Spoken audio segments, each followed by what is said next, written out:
And obviously, with any federal activity in Washington, D.C., I certainly know from personal experience there's always a lot of overlapping footprints, especially there on Capitol Hill, where every agency kind of has, quasi jurisdiction. It almost goes seat by seat. And of course, just the way investigations run, different sources might be in one database that pairs up with another database. And so it's good to hear, by the way, that it sounds like the different agencies are communicating and using that interagency process, which perhaps may have been one of the things that held up this investigation prior to this arrest.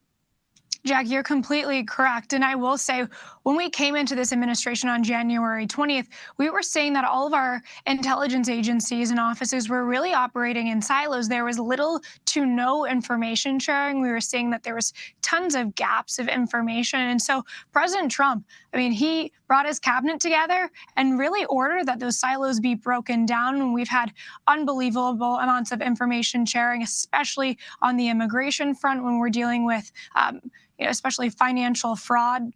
Treasury Secretary Scott Bessent has been absolutely phenomenal. The IRS has been involved. And so it really has been a whole of government approach. I can speak about a recent operation out of Virginia, though, that Homeland Security Investigations, the FBI, and we really had a whole of government approach. And was this individual, he's an Afghan national, and he came in under Biden's Operation Allies Welcome in September of 2021.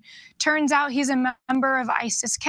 He's a terrorist. His father was a commander of a militia in Afghanistan, and yet this individual was allowed into our country. He was given temporary protected status. He was arrested yesterday and will no longer be able to terrorize the people of America. He will face justice. And so we're really proud of that as an administration, because it really was a whole of government approach, and we're going to get more of these guys out of this country.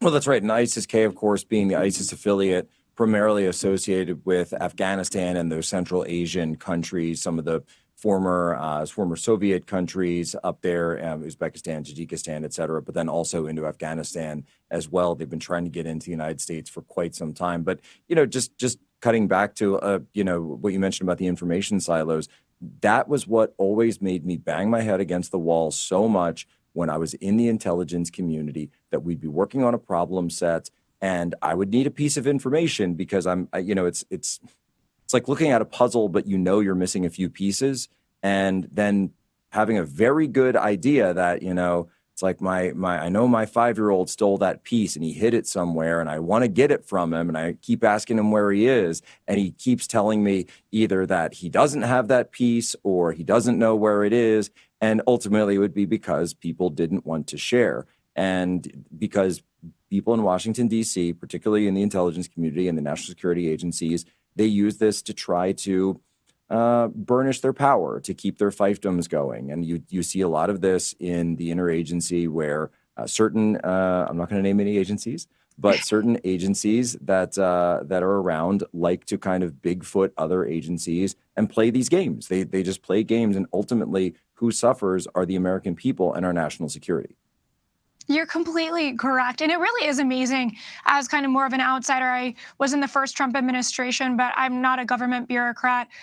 So coming back into the administration under President Trump and seeing how it operates in the intelligence silos, the fact of the matter is it's turf wars. People don't want to give credit where credit's due. People don't want to give information that would advance investigations, that would help our national security, because perhaps themselves or their boss won't get credit. It won't go to their particular agency. I think within these really bureaucratic systems that people forget that they're actually serving our nation, our homeland, and that's their ultimate goal, is to serve the American people. I don't know how that gets lost, but it certainly does. And I think President Trump has done a phenomenal job of bringing back the American people into the forefocus, which is exactly what it should be. Well, I couldn't agree more. And that's when I hear the Attorney General saying that, hey, this information was collecting dust on the shelf. It just makes me think, what other pieces of information, what documents are sitting collecting dust on the shelf about people that we don't even know about, people who, by the way, may have come into this country under false pretenses. Perhaps we used to call that derogatory information, or derog. And so perhaps that information is actually out there. For example, we had this information about the radicalization of that Afghan national that came in and then ultimately went and conducted this horrific shooting of our National Guards right there in Washington, D.C. These were preventable. These were preventable because they were just not vetted on their way in.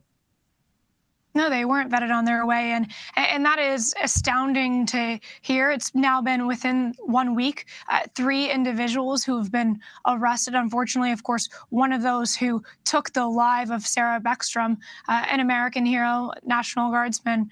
But Jack, the fact of the matter is, the Biden administration was virtually doing no vetting when they were allowing almost 200,000 Afghan nationals into this country. They were not doing biometric data vetting. They weren't doing social media vetting. They weren't doing criminal background checks, cyber checks. They weren't doing financial crime checks. None of this was happening. So Secretary Noem really had to overhaul that entire system when they were doing asylum interviews. They weren't checking in on an annual basis, which should have been happening. And had that been happening, this individual, as you mentioned, was radicalized while he was in the United States. He might have been caught.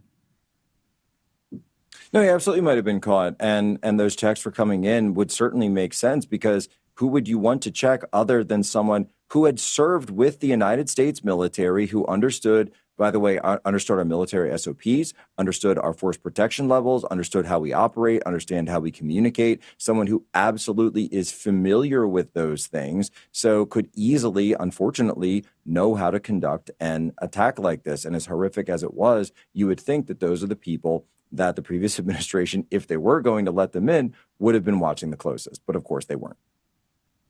No, you're absolutely right, Jack. It's really horrifying. Especially, we know that within the interior of our country, since the start of the administration, we have arrested at least 1,000 known or suspected terrorists. 20 million people came into this country in the past 4 years under Joe Biden. Of course, those 190,000 Afghan nationals coming in under Operation Allies Welcome, and then the millions of individuals who came in with little to no vetting under these parole programs like CHNV or these temporary protected statuses that were just absolutely exploited.